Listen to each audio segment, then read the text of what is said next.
Look how big this storm is. We are seeing the eye wall regenerating, indicating that we may see strengthening. I just don't see the hurricane center deviating much from southeast Louisiana. Do not go home tonight. Do not go home tomorrow. I'm Steve Simon, about an hour's drive north of New Orleans. I'm in a town that some people came to get away from the brunt of the storm. Look at the sign they're holding up for us. The small girl is now getting in with the younger girl. It looks like a bomb completely blew up this side of the building. It's absolutely undescribable here. I can't even put into words what we're feeling here in this aircraft, and just seeing what we're seeing, it's just, there's nothing left. It's just unbearable. It's going to have a big impact over a very large area.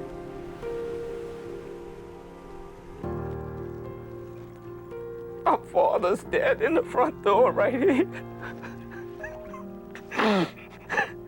We know that many are anxious to return to their homes. It's not possible at this moment. This is the scene today. Tens of thousands of people massing at the Superdome, hoping to be one of the lucky ones who manages to get out of the disaster zone before succumbing to hunger, thirst, and disease. I hope God forgives me.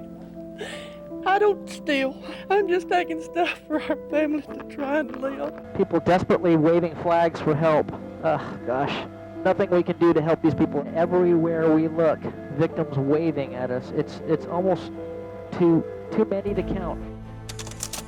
The rain came in and damaged a lot of our archives. What does it feel like 20 years later? I've been trying to call the hotel to check on you.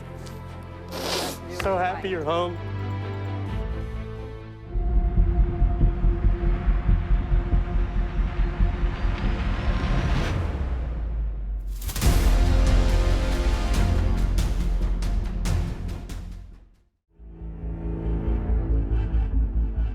The eyes of the world on New Orleans as Hurricane Katrina devastated this historic American city in 2005.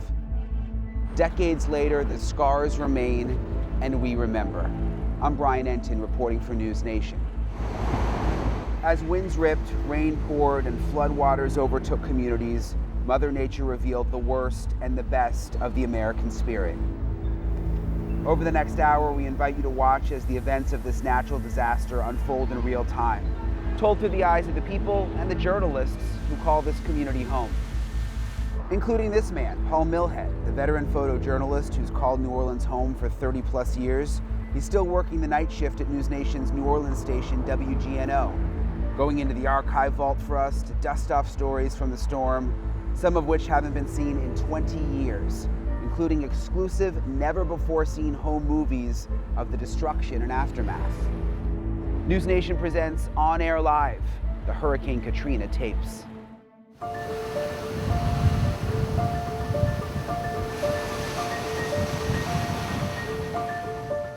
It was worse than I thought it was going to be. I mean, it was blowing hard. I mean, it was sounding like a train coming through the house.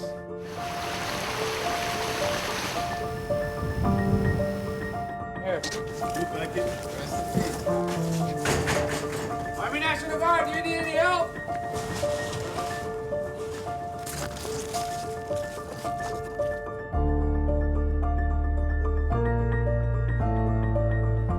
Tell me about when the storm was over Florida and you knew that it was moving into the Gulf and it was coming this way. What was the feeling like then? I don't really think I comprehended the magnitude. You just don't know because nothing like this had ever happened. We had gone through hurricanes before and there was no sense of urgency. When I was growing up as a kid, even if the hurricane was coming, you didn't evacuate. There was no evacuation, you just didn't do that. And so when they're telling you, you have to leave, it's gonna be bad, I think people still didn't understand. The big story for many people in New Orleans right now is, should they evacuate? Ladies and gentlemen, this is not a test. This is the real deal. New Orleans is definitely the target for this hurricane. We are strongly encouraging everyone to voluntarily evacuate at this time. Now he's telling me to get out. I've never left during a hurricane. I've always weathered the storm. It should be up to me as an American to leave when I think I feel. They have suggested strongly that we do, but they haven't said get out. If they do, what are your plans? You'll go? Yeah. And some people aren't planning to really go anywhere except to get supplies. We have some video in from the Walmart on Chapatulas. I spoke to a friend of mine who said she was there at 9 o'clock this morning and they had already run out of water. Now, some folks are getting just the basics that they always get. Of course, toilet paper, cleaning supplies, water if it's available. Another big item to remember if you plan to stay, and that may not be wise, but if you do plan to stay, make sure you've got all your prescriptions. Medicines are going to be key in the next couple of days. No end of people filling up cart after cart with the most basic of supplies. Look at some of those lines, folks. A lot of people stocking up on items, and police will tell you, the governor said this earlier, if you're going in your car, just pretend you are camping out. Fill up your car like you're camping out. Food for everybody, supplies, medications, of course. We are all waiting to see how this evacuation process goes. It has been slow. It has been tapered. To get the latest on the situation, though, let's check in with Meredith Mendez out in Kenner on the side of the interstate. Meredith? Well, Kurt, it was good news to hear Governor Blanco say that the traffic doesn't extend up into the Baton Rouge area because, as you can see here on I-10, it is definitely slow moving and stop and go along here. And before hitting these roads, for most of these drivers, there is one mandatory stop that they must make. That's at a gas station to top off or fill up the tank. There are long lines at stations around town, and at some, there is already a shortage of gas. This station didn't have any pumps open until this guy made his way into a warm welcome.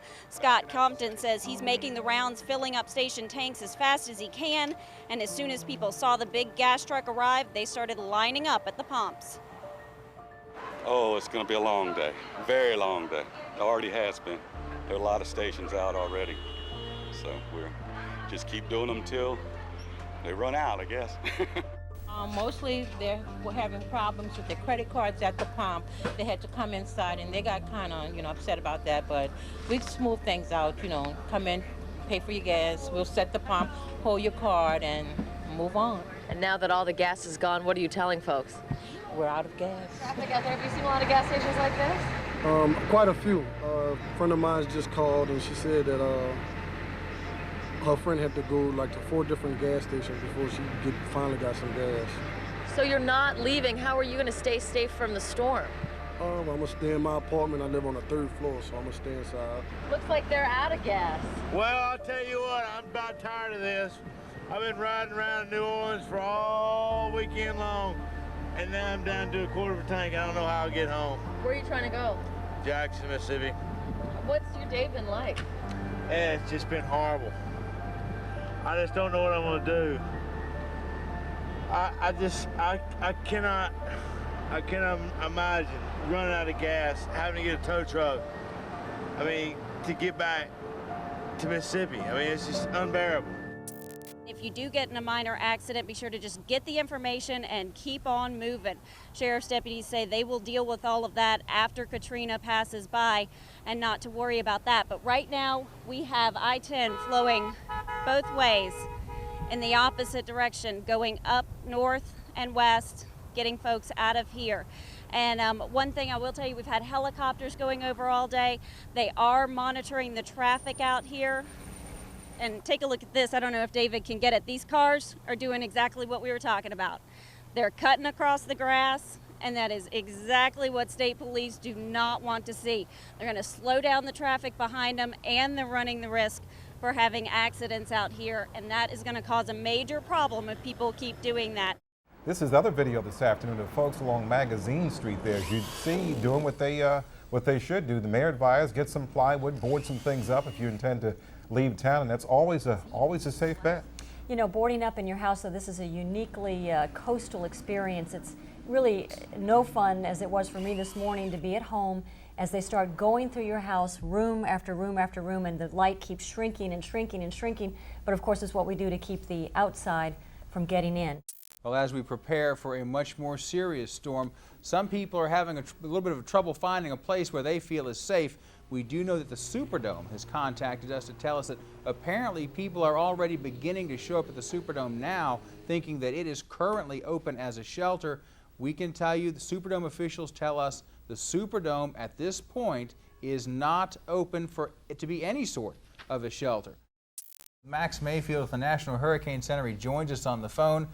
Max, can you hear us? Yes, I can. That's good to hear your voice. Bruce Katz, our chief meteorologist, has some questions for you. Hey, Max, how are you doing this afternoon? I'm going to put you on the spot here, okay? In your best guesstimate, where are you putting this thing? I'm smart enough to know not to answer that. I don't want anybody to think that anyone on the face of the earth here has a skill to know exactly where a landfall is going to be. And this hurricane is going to be so strong and so large by the time it gets up the North Gulf Coast that wherever it hits, it's going to have a big impact over a very large area. What are the chances of a Category 5 at this point? We've been talking about the possibility. What are your thoughts on that? Well, the forecast, we're calling for a strong Category 4. Could it become a Category 5 at some time? Sure.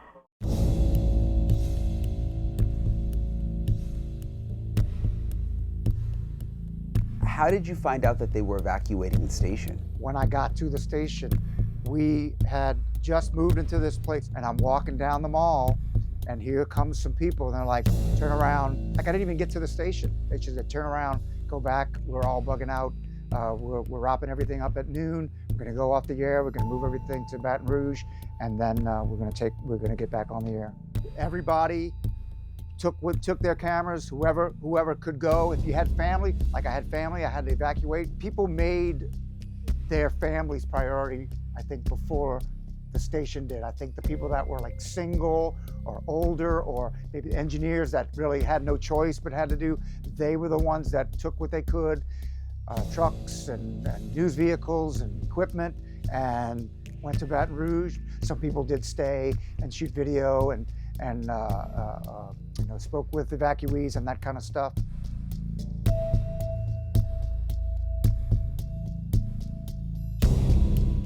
I have been looking at these models coming in, and every 4 to 6 hours we get the new update from the Hurricane Center. So they take the models, but they always run. And as we continue to watch them, the consistency is incredible for Southeast Louisiana. Some of the good models that have run very well in past storms, they're just dead on. But we don't like that consistency this time, right? No, we don't. Not at all. But what I'm saying is that, not to scare people, but, the reality is that this storm is out there, and the storm's going to grow bigger the way it looks. And, right now it's got its eyes on South Louisiana. So, if you're thinking about staying or going, this is a storm not to stay for. Bruce, just real quick, one thing. Remember Hurricane Lily in 2002? Correct. It was a Category 4, but at the 11th hour, it dropped to a Category 1. Do you remember that? Yes. And everybody said, my God, it's an act of God. Is Right. there anything that could drop Katrina to a 1 when it came to land this time? At this point, I don't see it. The way it looks right now, guys, I just don't see the Hurricane Center deviating much from Southeast Louisiana. I have not seen one model run that would indicate any major shift to the east or to the west. Hurricane Katrina bearing down on the Gulf Coast, just 100 miles south of New Orleans. Tonight, a mass exodus as millions of people have been ordered to head to higher ground. The streets virtually empty as residents prepare for their first direct hit by a hurricane in 40 years. Now, Katrina and its Category 5 winds are expected to slam ashore at sunrise. Winds hit 160 miles an hour this morning. Grant Rampey has more.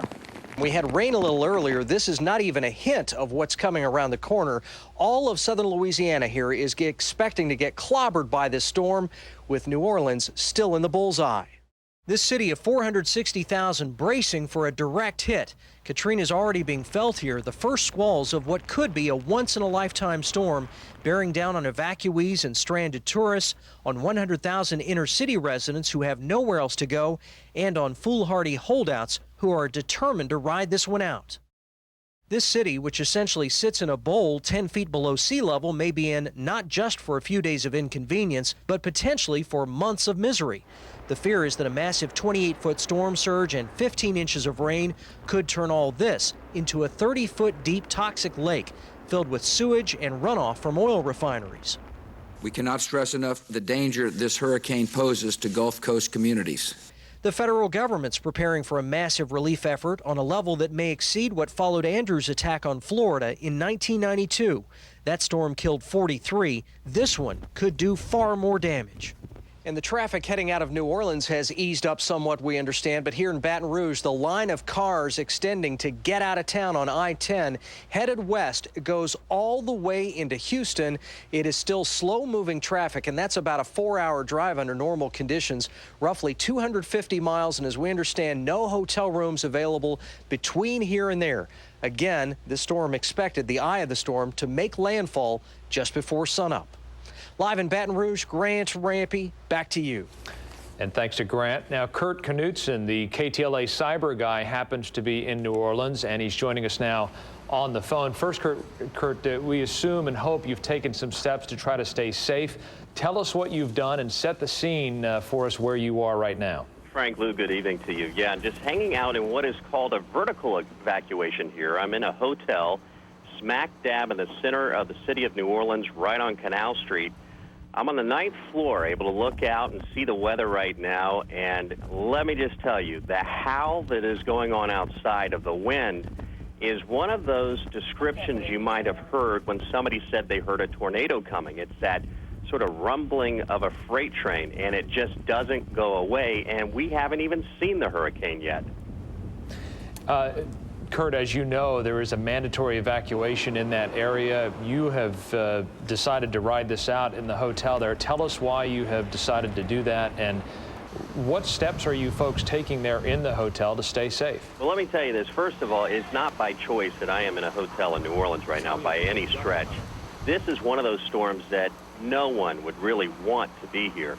I attempted to get out. The flights that I had here were canceled. The other flights were canceled. It was impossible to get out from the airport, and it left thousands of people stranded there who eventually made their way back to hotels inside the city or were able to hitch rides out of town at that point.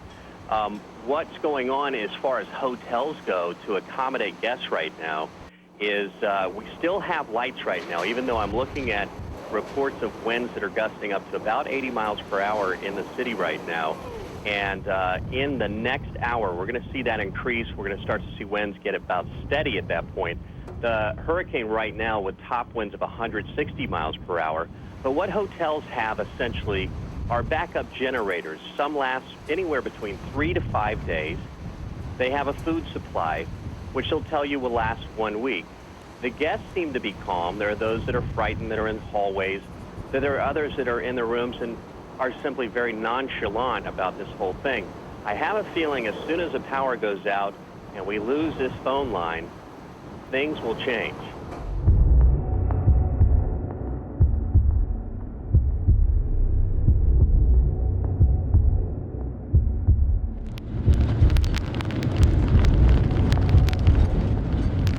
I'm Steve Simon, about an hour's drive north of New Orleans.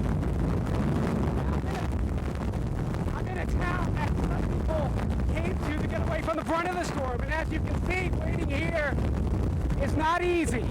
It's the first time I've ever seen anything like this, and I've been here all my life. First time. So with all the power out in this area and some structural damage, the name of the game now is to wait. The storm hit about 4 or 5 o'clock in the morning in New Orleans, and when that happened, I was in Shreveport. It hit less than 12 hours from the time that I left to the time that I got to the time it came shores. I mean, you've been here 30 years at this station, Yeah. which is amazing. And this actually says Katrina 4. Did you ever pull the tape and kind of get really surprised about something that was Yes, from that the has hurricane? happened. Sometimes, not necessarily what I was like, oh, it's great, but it'll bring back a memory. We only have this one and this other one back here that survived. The place where we had was a lot of glass. And a lot of the glass caved in and broke, and the rain came in and damaged a lot of our archives. So I think there were many, many lessons learned from Katrina. It sounds like it changed the community. Yes, absolutely. Forever. Forever. Mm-hmm.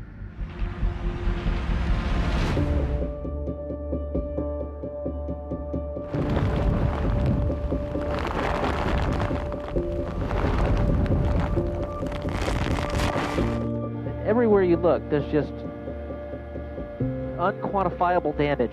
Right now, this is their mode of transportation. This is their mode of an ambulance, if you will, transporting their sick family member from one point in the disaster to another. People coming to help them with her. Just this complete scene of carnage and desperation here. A very, very sad scene for these people. Building here. And these poor survivors, these victims who survived this storm, only to be stranded. Look at the sign they're holding up for us. How'd you make out, baby? I just thank God for living, baby. Thank God for the people that's helping us. We're here in downtown, just the food box from the Superdome, and this place is surrounded by National Guard troops. Food and water is running low. Very low. They're rationing water today. Today we had a little mini muffin, and one little bottle of spring water, and they said that had to last you for the whole day. They said that's it, and we're very, very thirsty. The smell was vomiting. The hallways, we actually started camping outside so that we could breathe. There were rumors of rapes, murders, and there was a shootout today as well. The storm is not as bad as the giant storm of civil unrest that is happening after the fact. Really? I am looking out my window at this point, and they've recommended we stay in the hotel inside of rooms with the door locked. I'm looking at looting going on. I just hope God will forgive me for doing this. I don't know what else to do. I don't steal. I'm not taking liquor. I'm not taking cigarettes. I'm just taking stuff for our families to try and live. I would suggest that we have a day of prayer tomorrow. I think that would be the very best thing for all of us, to calm our spirits and to thank our Lord that we are all survivors.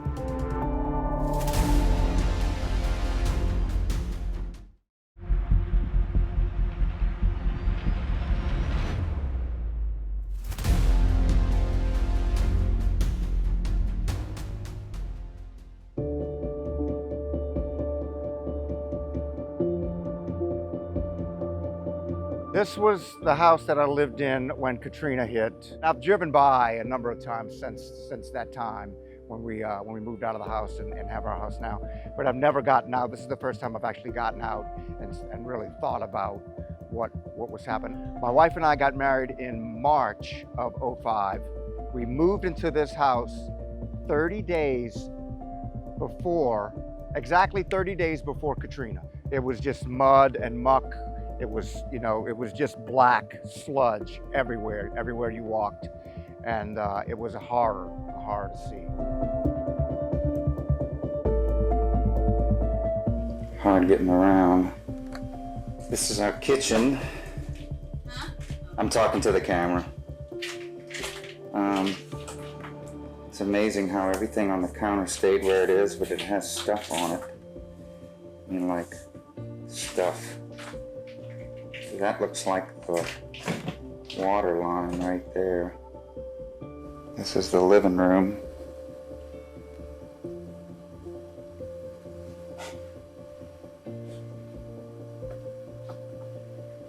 You can see the water line on the walls.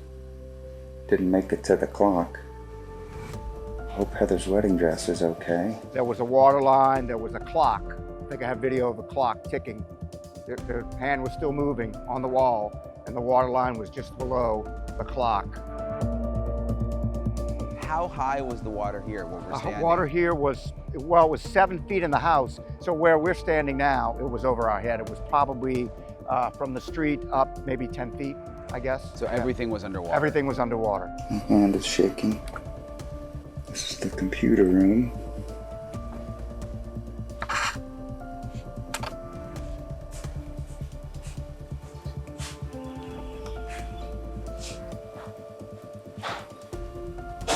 Bedroom. That's all I can say. It's really, unless you experience it, it's really indescribable. I had a 5-year-old daughter and a wife, and we were at places where we couldn't leave her by herself. So my wife, who also worked at the station, couldn't work. If anyone was going to work, it was going to be me. And I had to leave. And it was, every time I would leave, it was traumatic because, we had gone through this traumatic thing.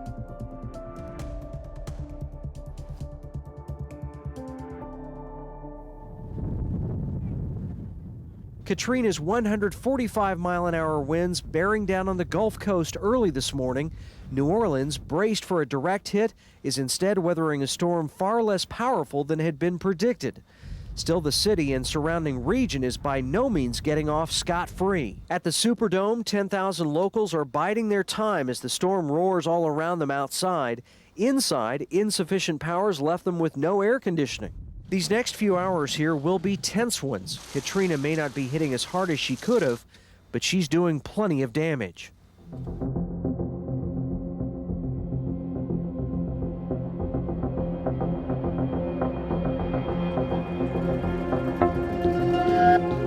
Inside New Orleans downtown, we're finding out that a levee has been breached, apparently. Water starting to rise in areas that were dry overnight, so that's a huge problem.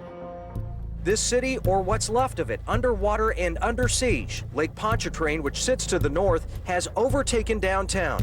Lake water's poured in through two massive levee breaks into what were, even as recently as this morning, dry sections of the city. With roads underwater and many bridges impassable, New Orleans is now effectively cut off from the outside world. The two children being brought into safety of the helicopter. Scenes like this one repeated over and over. Two small children airlifted to safety. As floodwaters creep higher, rescue workers, National Guardsmen joined by volunteers, are racing to cherry-pick stranded residents with their choppers. Folks, this is incredible video. There's a Coast Guard at the bottom saying, all right, start pulling them up, and here they go. Can you imagine? That's the only way out. That is absolutely the only way out. And before nightfall, let's hope they can get most people out, because when it gets dark with no electricity, mosquitoes, rodents, people on rooftops, if they have to spend the night, we're looking at this is incredible video, gang. And Governor Blanco mentioned the fact that people were actually getting in the water and trying to swim to the boat, and they were discouraging them from doing that, particularly as it gets later at night. This is just incredible. Look at the house, up to the windows. Sending out a lot of boats and such tomorrow for search and rescue. I wonder just how many of those boats are going to be sent to this very area. I don't know, but they're calling in search and rescue teams from as far away as Maryland and Virginia. They're packing up to come down tomorrow too, as well as a team from East Baton Rouge Parish, the Urban Rescue Squad.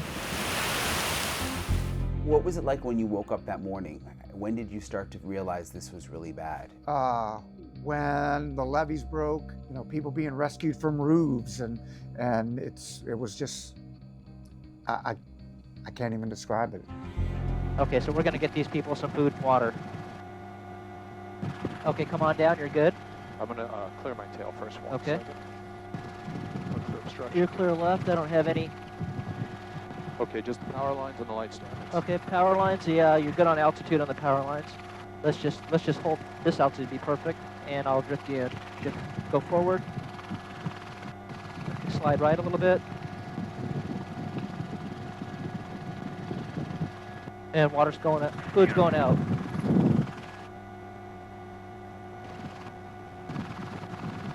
And one food's away. You give them another food. Slightly left. Yeah, slightly left. Maybe you could go hit the back of the truck. Okay, hold on one second. No, the water's perfect. He's in the water. What's the situation down there? It's all flooded. Everything's flooded all the way up to our waist. How did you get out?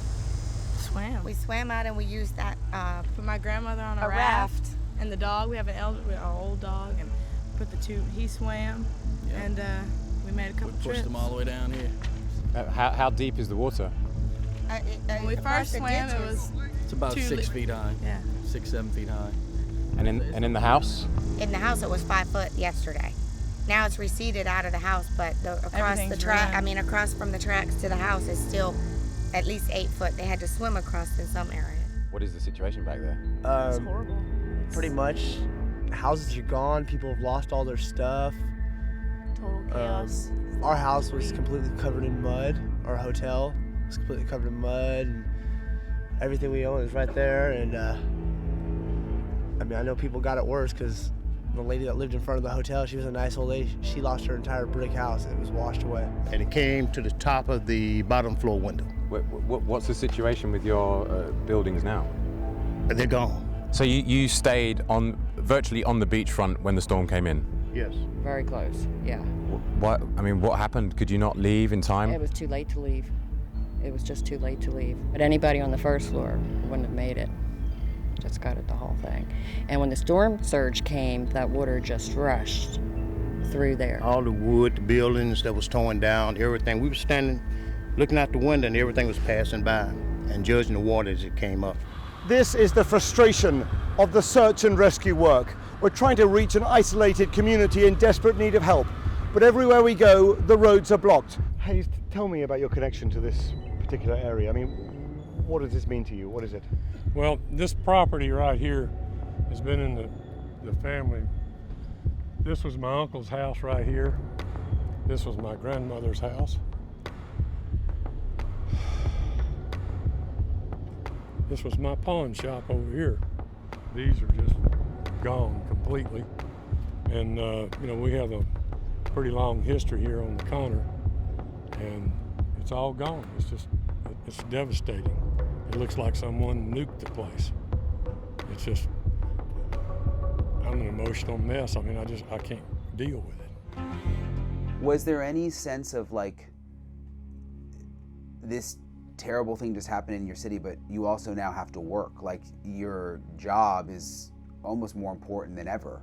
To be honest with you, I was more concerned about my family and taking care of them, and constantly thinking about where am I going to live and what am I going to do. I knew that I felt an obligation to the station, and I would drive in from Lafayette, where I was staying at the time, and work a shift here and work a shift there, just to, because I felt that they needed me, but also I needed something to do, an outlet. Amid the heroism, images of anarchy, a city overrun by looters. They're smashing and grabbing, the outnumbered police officers unable or unwilling to stop them. You stealing or what? No, we're looting. You looting? That's what they call it. Is that survival food? Yeah. You looting? Yeah, I am.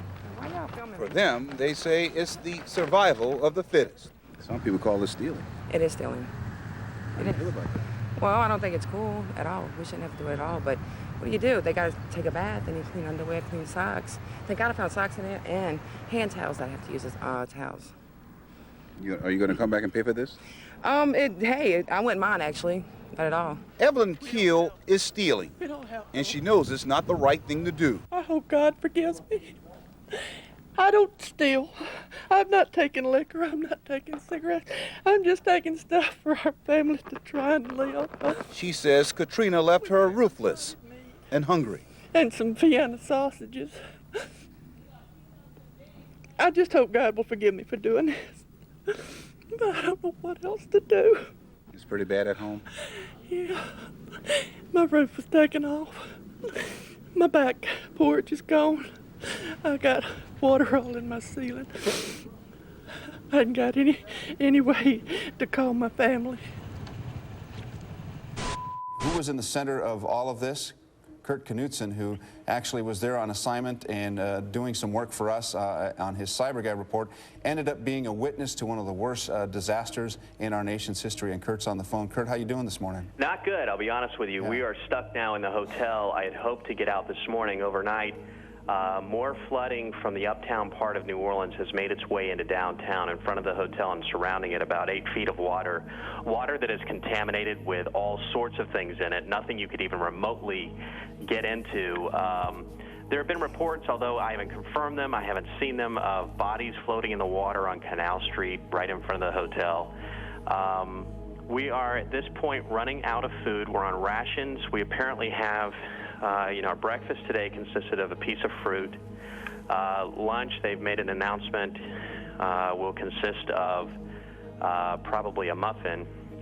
Dinner tonight, they haven't told us what that'll be, but that's at 6 o'clock, even though we have no power. And Kurt, don't know what that'll be either. Kurt, let me ask you, what were you thinking yesterday? Describe what it was like to be in the middle of that storm, and then to wake up this morning and look what you're looking at. Let me tell you something. The storm is not as bad as the giant storm of civil unrest that is happening after the fact. Really? I am looking out my window at this point, and they've recommended we stay in the hotel inside of rooms with the door locked. I'm looking at looting going on Canal Street. I watched the Walgreens right across the street be broken into last night. The hotel consistently coming on the loudspeaker and telling us, if you leave this hotel, you will not get back in, simply because there is such widespread looting, and they'll go in to describe that it's not safe out there. About 15 minutes ago, heard gunfire and a lot of screaming down on the streets about what would appear to be about a half block behind the hotel. Couldn't see what it was, but really didn't want to peer out the window at the moment that there's a gun going off.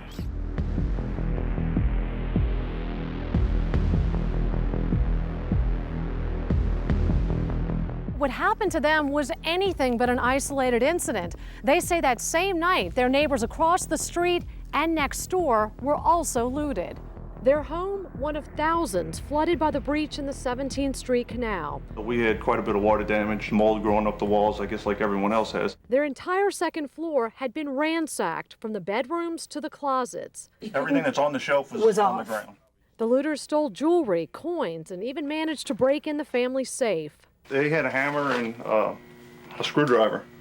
So they, I guess, popped off the dial and whatnot and hammered their way through. And much of what they didn't take, they trashed. These were, all my son's little soldiers are broken. But on the Lake Vista Property Association's website, neighbors post messages warning each other of other incidents of looting throughout the area. If they see somebody that appears not to be their neighbor walking in and out the house, call us. We need to feel safe to move into our houses. We need to feel like we can bring our kids back. What about the looting? Do you remember when you first started hearing about that and how you felt about it? It was hard to watch. You see it and you think how horrible that is, that people are doing that and they're running in there and they're taking clothes that have no sense of it being wrong. They just did it, and it was probably people that had never done anything like that, but they were desperate. And you didn't realize that at the time, the desperation that people had. But after looking back, you realize these people were only doing what they had to do to survive. And that's a terrible thing. Was your home looted at all? Was anything stolen? It was, in a sense, that after I got there and I pulled some of the things out that I wanted to keep, that I was able to save and clean off and take with me. I had this Beatles poster. It was a Hard Day's Night movie poster. Most of the stuff in the house was no good, but I didn't have a way to move this giant 7-foot poster. I needed a truck. I didn't have a truck, so I left it. I said, I'll come back and get it some other time. And then someone had taken that. Now, there may have been other stuff that people had gone in there and taken, just didn't know because most of the stuff was worthless. This one street, Howard Avenue, sums up the failures of this relief effort. People here are suffering, some angry, some resigned. But still, unbelievably, no indication of government help on the way. There isn't any government help. I hear airplanes flying every place, but there's no supplies. We haven't had ice or water in 3 days. No food at all, for the exception of the Salvation Army. George W. Bush, get out the White House and come help us. This administration is not going to rest until every life can be saved, until families are reconnected, until this recovery is complete.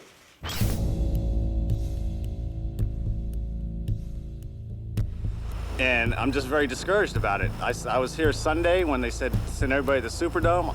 That was horrific. I've never been through anything as scary. I felt it was very ill planned. There was murder, there was suicide. It was just the conditions, and it was so horrible that I had to get out. There are 6 bodies upstairs on the 3rd floor. This morning I found one lady in a wheelchair dead in the ladies' bathroom and another lady laying on the floor by the ladies' bathroom dead. It is really broken.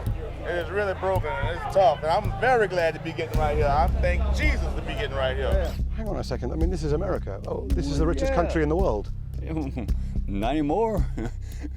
I mean, you see the richest country in the world is going to up to the rich people. This ain't for the poor. This is what's going on. This is poor people here. But President Bush says this is the biggest relief operation in American history. It ain't over here. You see it? You hear? What you go right around your vehicle, you ain't gonna find no relief going on here. It's a joke. It's a government joke. That's where our tax money went. There's no relief here, man. Progress in the city, power restored in some places in Metairie tonight, but that should be no invitation, they say, for folks to come back into the area just yet, because there is so much more work to be done in this area, in the city, in Jefferson Parish, all around this area, where folks can't come back just yet because there still is so much work to be done.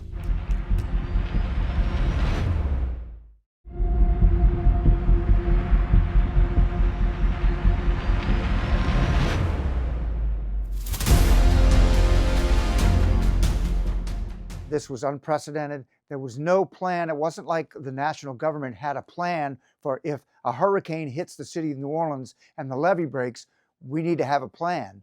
There wasn't anything like that. It didn't exist.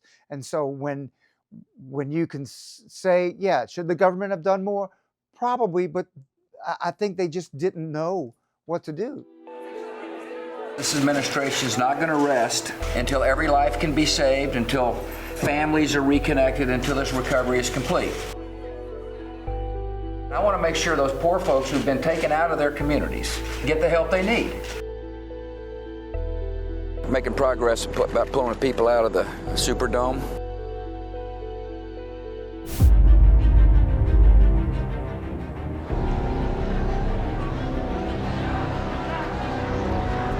This is a long-term project to help these people.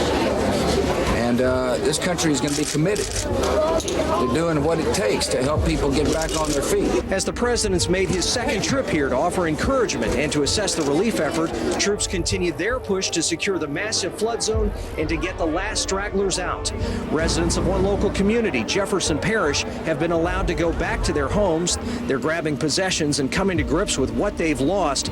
This, as many thousands more know, they won't be coming back here anytime soon. I urge the citizens there in the region to continue to listen to the local authorities.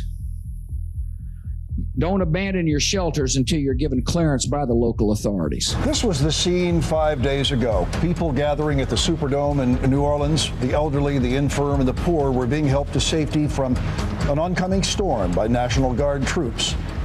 Take a look. This is the scene today. Tens of thousands of people massing at the Superdome, hoping to be one of the lucky ones who manages to get out of the disaster zone before succumbing to hunger, thirst, and disease. Superdome was deplorable. There were a lot of looting going on. Some crimes were committed. The worst thing I saw was the conditions of the bathrooms. It was to the point where the smell was vomiting. The hallways, we actually started camping outside so that we could breathe. There were rumors of rapes, murders, and there was a shootout today as well. 40,000 homes flooded in St. Bernard Parish just east of New Orleans. At the Superdome, home to 9,000 storm refugees, chunks of the metal roof have been blown away. The stench of death especially strong around the convention center in the Superdome, where people have moved into the open air as they try to get away from it and closer to where buses and National Guardsmen can get to them. We've been out here 4 days. We've really been out here 4 days. There's 6 bodies upstairs on the 3rd floor. This morning I found one lady in a wheelchair dead, and the ladies' bathroom, and another lady laying on the floor by the ladies' bathroom dead. And then there's this guy right here that's dead that's been sitting out here for a while. And they're not moving the bodies. It's the smell of dead bodies. Inside, it's the smell of feces, the urine. It's just terrible. It's an awful situation to have to live in. And they've been making promises to us that they were going to move us, and we've been believing in it. And people just really been getting frustrated at this point because we're not getting any cooperation. It's really bad, you know what I mean? They got disease in there, they got dead bodies. The bathrooms, we haven't used it since like Tuesday. And then when you have to really use it, you have to use it almost anywhere. So it's like really bad. And then the lines can't form, you know, let these men do their job, you know. So it is really broken. It is really broken, and it's tough. And I'm very glad to be getting right here. I thank Jesus to be getting right here. This convention center in New Orleans has completely trashed. Let me show you exactly what I'm talking about here. The empty seats behind me, these seats where people slept and ate for days in the heat, for days in this trash, surrounded by trash these people lived in. It looks just like, it's really incredible. It's hard to describe actually. People lived like animals here. We have seen dirty diapers on the floor. We've seen bottles. We've seen leftover food. And earlier today, my photographer, Ron, who was taking pictures of this convention center, actually threw up because of the smell. There is urine and feces here. The smell is incredible. It's awful here, the stench. Think about the worst trash you've ever smelled and times that or multiply that by 1,000. The city is also completely in the dark. It's hard to believe New Orleans, a vibrant city, is now a ghost town. It looks like something out of a doomsday scenario. But the good news is that the thousands of people here at the convention center are now gone. But sadly, officials tell us that at least a dozen bodies are inside. As a military convoy pulled into downtown New Orleans, bringing the first significant deliveries of food, water, and other essential aid since the hurricane struck on Monday. But even as help arrived, the voices of outrage are becoming louder. Many people are asking why the delay to mobilize for a disaster that had been anticipated for many years. KTLA's Grant Rampey is live with the refugees at Camp Cloverleaf on the outskirts of New Orleans. Let's go live to Grant. We're out here on the Causeway Bridge overlooking I-10 and Camp Cloverleaf, where these people have been situated, some of them for 3 days, living in this virtual filth. The stench, again, overwhelming. This is the kind of, these conditions are not getting any better for these poor folks. It keeps coming. Here at the end of one of the longest weeks in the nation's history, help is finally arriving, just as those hardest hit by Katrina are losing hope. The help's come in the form of machine gun-toting troops who are restoring order, in the form of military convoys that are bringing tons of food and water. I believe that the great city of New Orleans will rise again. But why hasn't the help come sooner? People here, almost without exception, say their government has failed them. Some evacuees think their race is a factor. New Orleans is what, almost 70% black, and I think that if it was 70% white, that it would be responded to more quickly. Here in this city where doctors are practicing third world medicine, where people are still having to relieve themselves out in the open, where buildings are burning and police officers are walking off the job, where the ill and elderly are collapsing in the heat, it's hard to think that things will get much better anytime soon. There has been just one bright spot out here at Camp Cloverleaf today, and that is a little while ago I saw a few dozen porta-johns that had been dropped off, giving these folks some dignity that they have not had in the last few days. They have been living, having to make do. You can figure out the deplorable conditions that they're living under. All of these folks are waiting for buses tonight, buses that do not seem to come.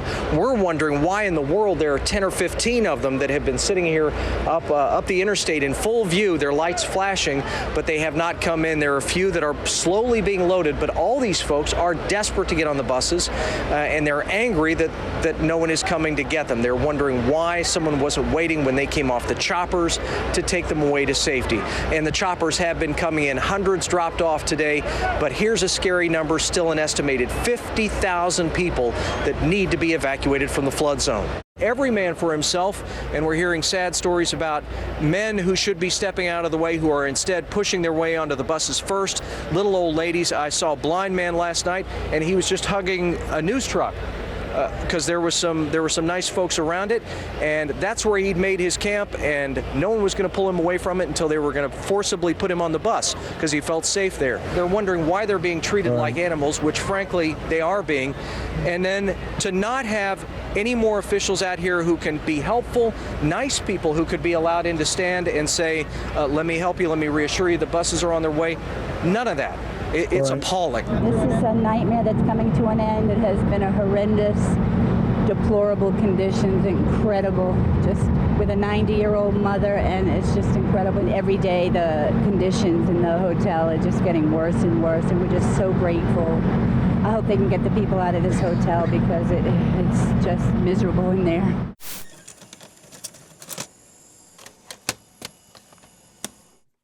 Do you remember when New Orleans started to feel like New Orleans again? The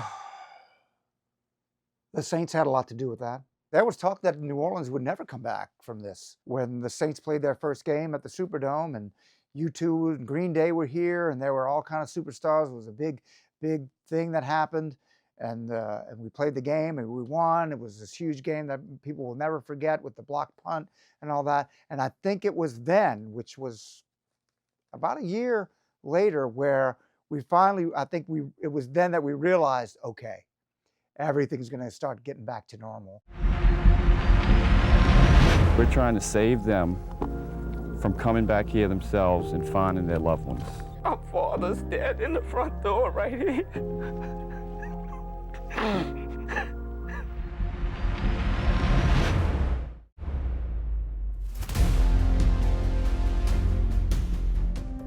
When the second hurricane, when Rita came, I broke down a couple of times. And I just remember crying, thinking, you know, how could this happen again? You know, another hurricane's coming through. Now, it wasn't as bad. We didn't have, the house wasn't damaged where I was, but it was scary because you're sitting in the house, power goes out, wind's whipping, you know, you can hear branches snapping outside. And I just remember thinking, is this just going to keep happening now all the time? Because it was unprecedented. Boom, boom, boom.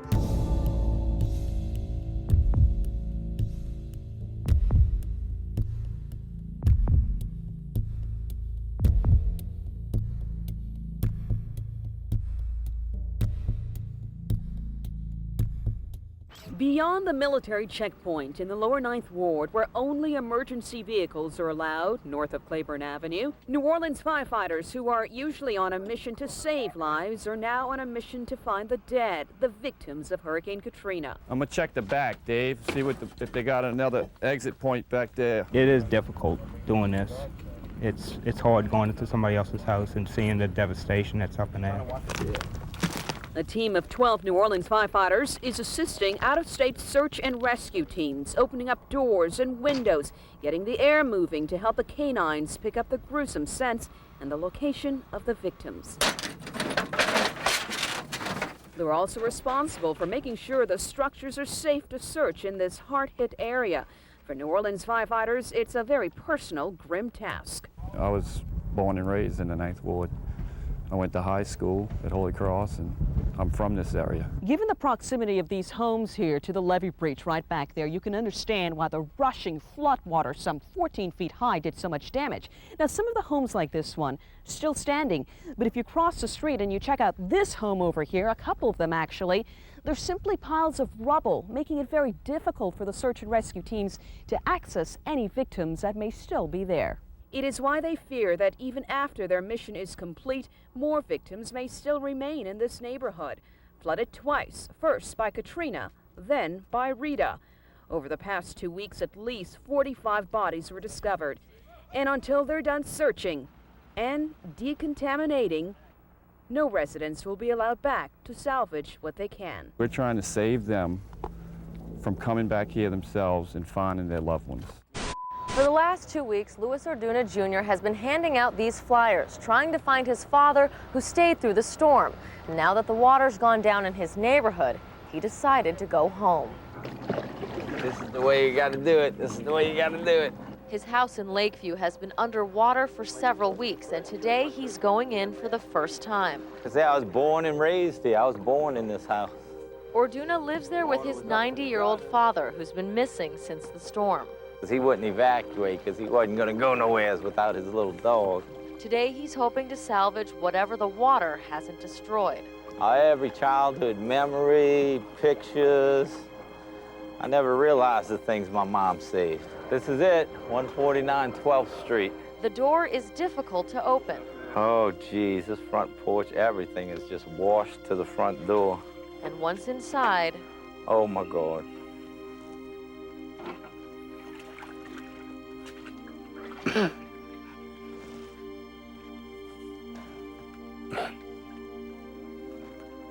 My father's dead in the front door right here.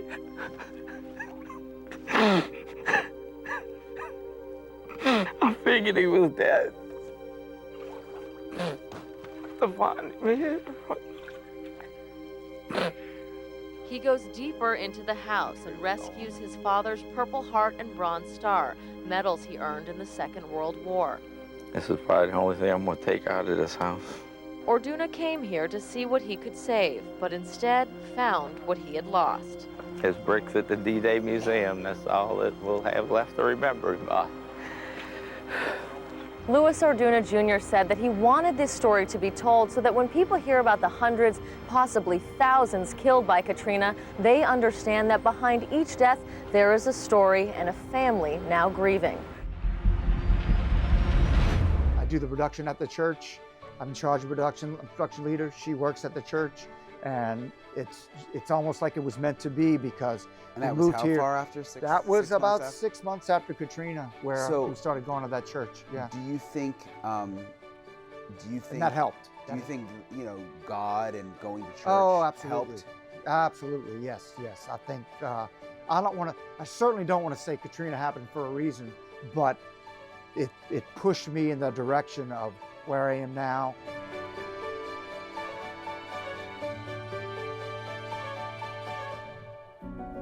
Their family that you connected There with. they are. There Say they hello, are right Kurt. there. Emma You're and back. I've been Jesse. trying to call. I've been trying to call the hotel to check on you. So happy you're home. We're so glad you're fine.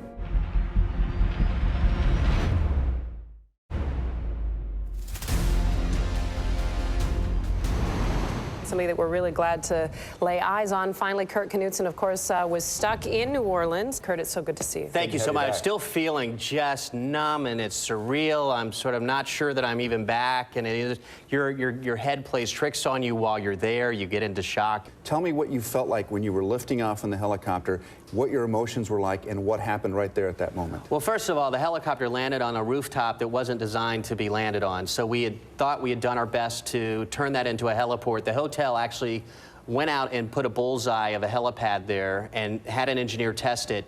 I was willing to grab the skid of the helicopter in any way I could just to get out. We know one of the things that helped you was that you had this community of people that you were with. And we actually have a little surprise for you right now. The Ruiz family joins us via satellite, I believe. They have made it back to Riverside. They're a family that you connected with. There they are. There Say they hello, are right Kurt. there. Emma You're and back. Jesse. I've been trying to call. I've been trying to call the hotel to check on you. You're So happy fine. you're home. We're so glad you're fine. God bless you. I am so happy to see you safe. God You know, bless I'd you. actually tried to call you because I had stashed Stash some food stashed for more them. food and water, and I wanted to let you guys know where it was. And we tried to look for you, but everything was chaos at that moment. Yeah. But I left word for one of the guys that I met there to let you know that we were escaping.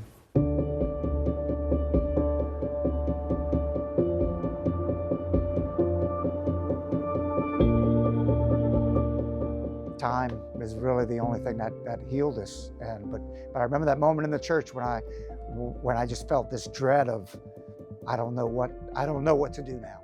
Do you think God and going to church absolutely. helped? Absolutely, yes. I think I certainly don't want to say Katrina happened for a reason, but it pushed me in the direction of where I am now.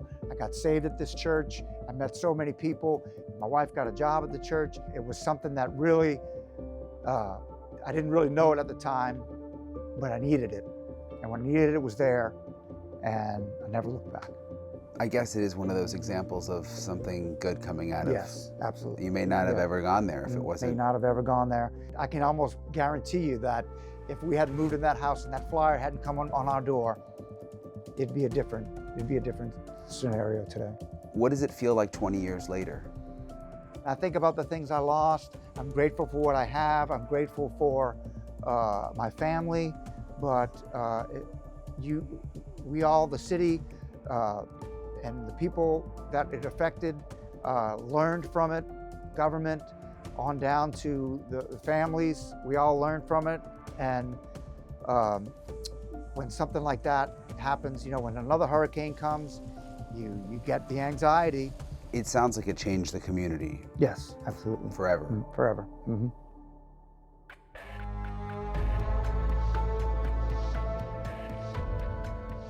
Many of the people who live here in the lower 9th Ward are still rebuilding their homes 20 years after Hurricane Katrina. This is an area that once boasted the highest ownership rate in New Orleans at 61%. Of the 14,000 residents who called this area home in 2005, today only about 5,000 people remain. The numbers show total damage estimates from Hurricane Katrina are the costliest on record, totaling over $200 billion when adjusting for inflation. The state plans to spend an additional $50 billion to maintain canals, levees, and water pumping stations, with the goal of avoiding a similar fate if the unimaginable happens again. Reporting in New Orleans for NewsNation, I'm Brian Entin.